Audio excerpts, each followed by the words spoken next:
The era of NASA's Space Launch System, SLS, the Orion spacecraft and the ambitious Lunar Gateway project seems to be approaching a bitter and unexpected end. This dramatic shift in America's space ambitions was signaled recently when the Trump administration unveiled a preliminary version of the budget proposal for fiscal year 2026. This proposal, often referred to as a skinny budget, delivered a heavy blow to several of NASA's cornerstone programs that had once consumed tens of billions of dollars each year. These are not minor reductions either. We're talking about ruthless cuts, some even resulting in the complete elimination of entire projects. So the big question now is, what lies ahead for NASA's moon mission? Could SpaceX's Starship emerge as the ultimate solution for lunar exploration and potentially replace aging infrastructure? On today's episode of Alpha Tech, we break down everything you need to know. The budget, released on May 2 by the White House's Office of Management and Budget (OMB), allocates $18.8 billion to NASA. When adjusted for inflation, this amount is almost identical to NASA's 1980 budget of $18.925 billion. This marks a shocking reduction, nearly 25% less than the $24.9 billion appropriated in the fiscal year 2025 under the continuing resolution. The preliminary proposal provides only broad strokes and high-level financial details, with a more comprehensive budget expected later in May. Despite the significant cuts, NASA's acting administrator Janet Petro attempted to put a positive spin on the developments. In a public statement, she emphasized NASA's continued dedication to its space exploration mission. Petro said, "This proposal balances investments in lunar and Mars exploration with critical science and technology research. I'm grateful for the President's support and eager to collaborate with the administration and Congress to advance NASA's ambitious goals." The administration's stated priority remains clear: to lead human missions to the Moon and Mars. More than $7 billion has been earmarked for lunar exploration, with an additional $1 billion in new funding set aside for programs focused on Mars.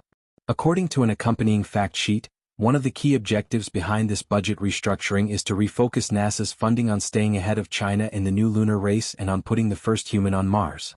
The ultimate goal is to maintain U.S. leadership in space through innovative and cost-effective strategies.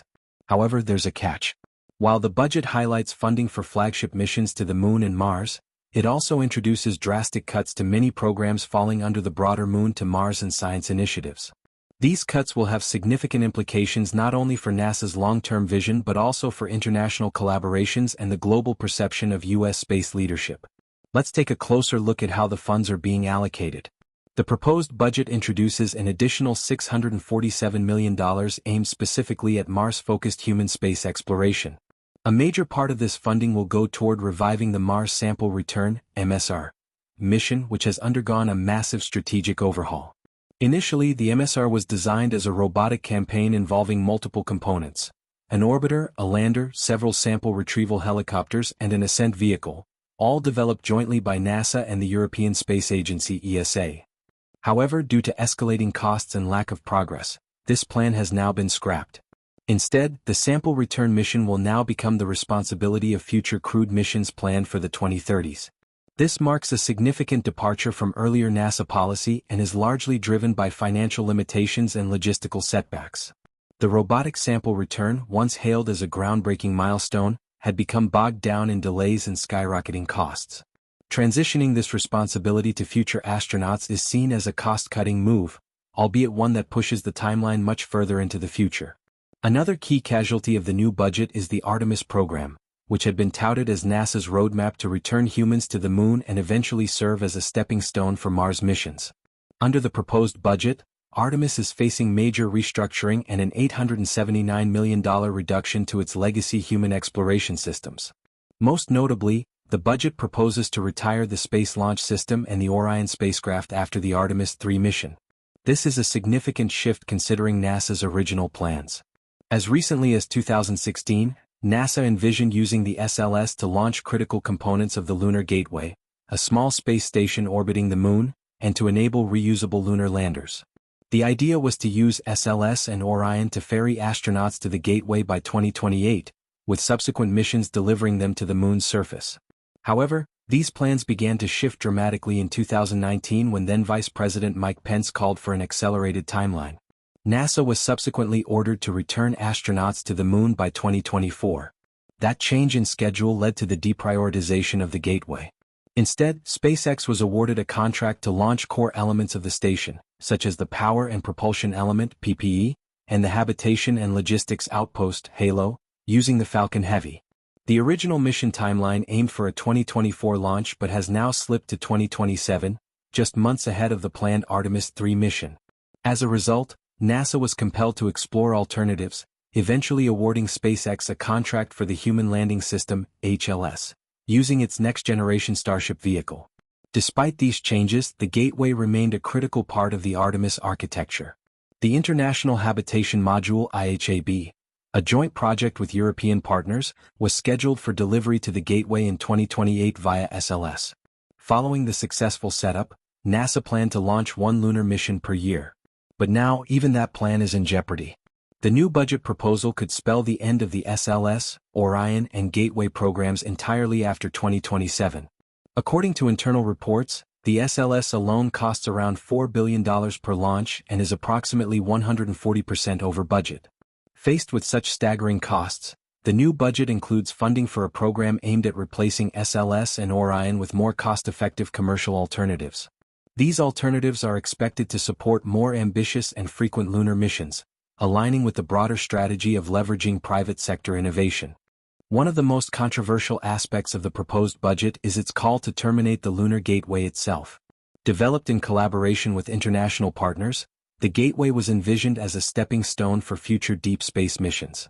It was intended to serve as a platform for lunar surface operations and as a precursor to eventual missions to Mars. Its cancellation not only disrupts NASA's internal plans but also impacts global partnerships that were relying on its deployment. In the political sphere, opinions remain divided. Jared Isaacman, a private astronaut and nominee to be NASA's new administrator, reaffirmed his support for the Artemis program during his April 9 confirmation hearing. He described the current Artemis architecture as the fastest and most effective path to returning humans to the Moon. However, he also stated that he would support transitioning away from legacy systems like SLS and Orion in the future. In response to a question from Senator Ted Cruz, the Republican chairman of the Senate Commerce Committee, Isaacman highlighted the rapid growth and capability of the commercial launch market. The commercial launch market is more capable than ever, with numerous American providers investing in heavy lift capabilities. NASA should take advantage of that, he wrote. This perspective underscores a growing consensus within both NASA and the U.S. government, that the future of space exploration may lie more in the hands of companies like SpaceX, Blue Origin, and others than in traditional government-developed systems. So what does all of this mean for the future of America's space program? In short, it marks a pivot. A major one. NASA's grand vision of building a semi-permanent presence on the Moon using the Gateway and SLS Orion system may no longer be feasible. Instead, we may see a new era where reusable, commercial launch systems dominate deep space exploration. While it's too early to predict how these changes will fully play out, one thing is clear. NASA is being pushed to evolve. With budget constraints acting as a forcing function, the agency will need to rely increasingly on the private sector, foster international partnerships in new ways, and find innovative solutions to achieve its bold goals.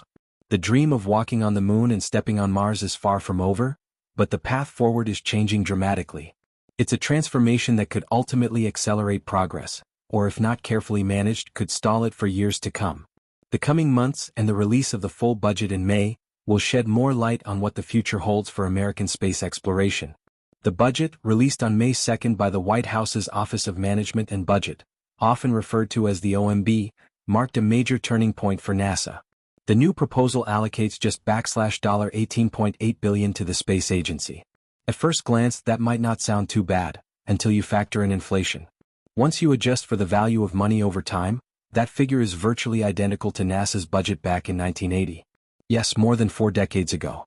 This means NASA, in today's world of advanced space ambitions and global competition, is being asked to operate with funding equivalent to what it had during the early Space Shuttle era. And when you compare this to last year's funding, the situation becomes even more stark. In fiscal year 2025, NASA was working with a budget of $24.9 billion under a continuing resolution. This new proposal cuts nearly 25% of that funding. That's not just a belt-tightening measure, it's a serious contraction. For a government agency tasked with pushing the boundaries of human knowledge and expanding humanity's reach into space, that kind of reduction can completely reshape its mission and capabilities. These aren't symbolic cuts. They are structural ones that will force NASA to rethink everything from launch systems to long-term planning. It's important to understand that this budget is what's known as a skinny budget. That means it only offers a high-level overview of spending intentions. It doesn't dive into the nitty-gritty of each program. That level of detail will be revealed later when the full budget is released later in May. But even these early details tell a compelling and troubling story. NASA is being asked to do more with significantly less. And that's especially difficult at a time when other nations, particularly China, are increasing their investments in space exploration. Despite the dark clouds hanging over this announcement, NASA's acting administrator, Janet Petro, tried to stay upbeat in her public response. She acknowledged the challenges posed by the new financial landscape but focused on the positive. In her statement, she emphasized that NASA remains committed to its goals, particularly those related to exploration and scientific advancement. Petro said, "This proposal balances investments in lunar and Mars exploration with critical science and technology research. It's a statement designed to reassure both internal staff and external partners that NASA isn't backing down. It's simply shifting gears in response to new limitations." Petro also highlighted her appreciation for the continued support of the president, noting that the administration hasn't lost sight of the importance of space exploration. She expressed eagerness to work with Congress and other stakeholders to find a path forward. But behind the optimistic tone, there's no hiding the fact that the agency is under pressure. Balancing ambitions with funding realities is never easy, especially when you're leading one of the most complex and high-risk scientific enterprises in the world. And while positive rhetoric is necessary, action and funding are what ultimately determine outcomes. The administration's stated goal is clear. The United States must maintain its leadership in space. This means continuing to push forward with plans for human missions to the Moon and Mars. According to the fact sheet released with the budget, over $7 billion is still earmarked for lunar exploration initiatives. This includes support for surface operations, technologies that support life on the Moon, and infrastructure needed to eventually transition to Mars missions. Additionally, there's another $1 billion in new funding dedicated to advancing technologies and programs directly tied to future Mars expeditions. The reason behind this targeted investment is as much geopolitical as it is scientific. The White House has made it clear that it sees space as a domain of strategic competition, particularly with China. China's aggressive space program, which includes plans for a permanent lunar base and multiple Mars missions, has raised alarms in Washington. By focusing NASA's limited budget on lunar and Martian priorities, the administration is hoping to outpace China's advances and reinforce American dominance in the next frontier of exploration. But such a strategy requires laser-sharp focus and ruthless prioritization, which means some programs are inevitably left behind. This is where the budget becomes a double-edged sword.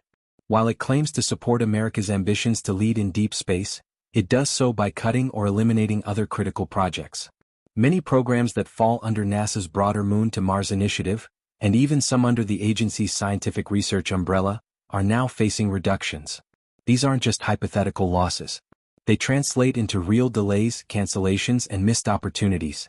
For example, experimental technology demonstrators, robotic precursors, Earth science missions, and international collaborative efforts are all vulnerable under this budgetary model.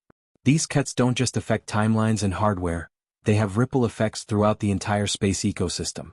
When programs are defunded, thousands of jobs tied to those efforts are affected. University research labs lose grants. International partners are forced to reassess their involvement. The message it sends to the global community is also concerning. For decades, NASA has been a symbol of consistency and ambition.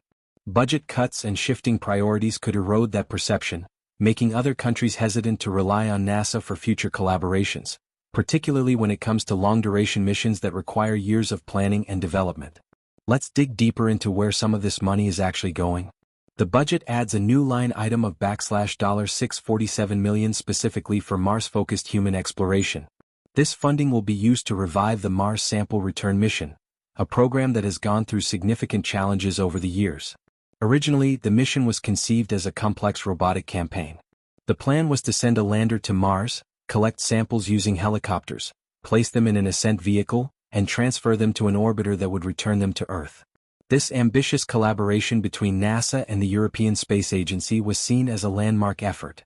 However, due to skyrocketing costs, missed milestones and growing complexity, the robotic Mars sample return mission was recently deemed unsustainable in its original form.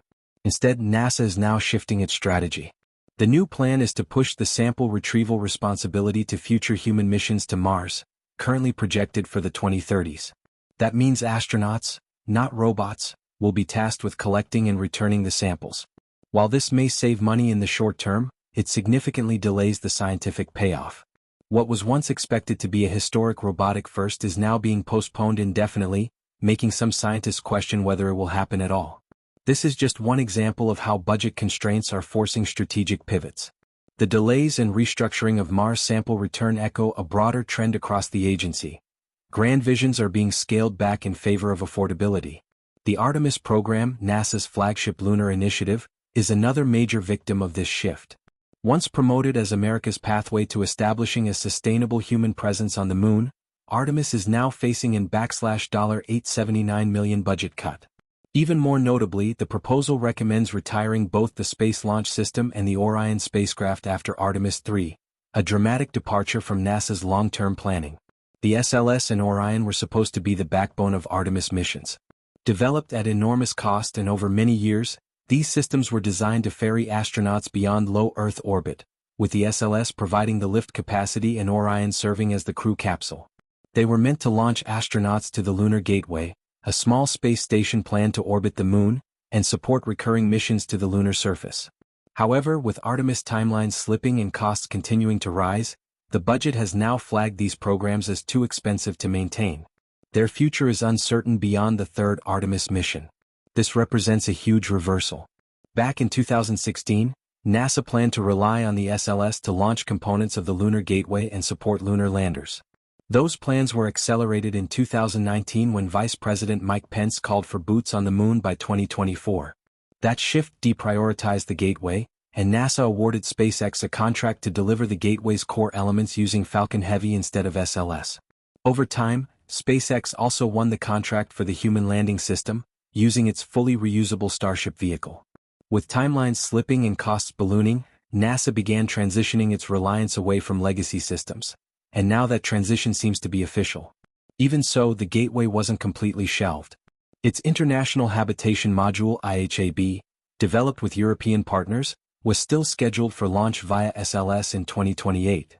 That mission was supposed to mark the start of annual crewed lunar missions. But with the proposed budget eliminating SLS funding beyond Artemis III, the entire Gateway plan may be scrapped. It's a significant blow, not just to NASA but to its international collaborators. Countries that invested time and resources into Gateway modules are now left in limbo, unsure whether their contributions will ever leave Earth. The budget may save money, but it comes at the cost of cooperation and momentum.